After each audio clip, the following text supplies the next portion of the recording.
सकाळी सकाळी सगळं आवरून आम्ही लगेच चाललो होतो बाहेर. तर डीमार्टला थोडंसं ग्रॉसरी जी होती तर ती खरेदी करायची होती, त्यासाठीच आम्ही चाललो होतो. तर लिफ्ट बघा आमची कधी चालू असते कधी बंद. तर लवकर पण आम्हाला रिटर्न यायचं होतं कारण व्हीला स्कूलमधून घ्यायचं होतं, त्यामुळे पटपट गेलो आम्ही. आणि जाताना थोडंसं काही ट्रॅफिक वगैरे नाही लागलं. गेल्यानंतर मग लगेच पटपट दोघांनी मिळून आम्ही इथं खरेदी करून घेतली. लिस्ट आधीच काढून घेतली होती, तर खरेदीला जाताना थोडंसं लिस्ट काढून घेतली की काही विसरत नाही शक्यतो आपलं.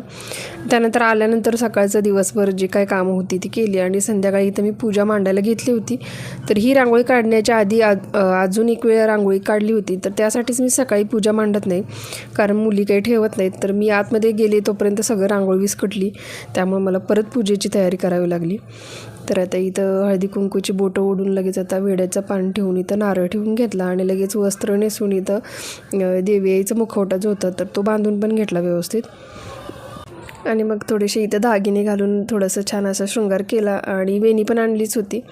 तर समय वगैरे लावून घेतल्या आणि पूजेची अशी छोटीशी अशी थोडक्यात पूजा मांडून घेतली. आणि त्यानंतर उरलेला जो स्वयंपाक होता, पंचामृत बनवून ठेवलं नैवेद्यासाठी आणि आता उरलेला स्वयंपाक जो होता तर तो पूर्ण बनवून घेतला.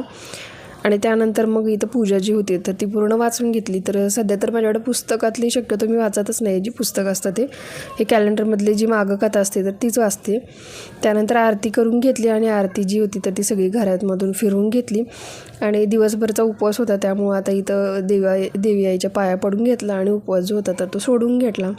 व्हिडिओ जर आवडला तर चॅनलला नक्की सबस्क्राईब करा.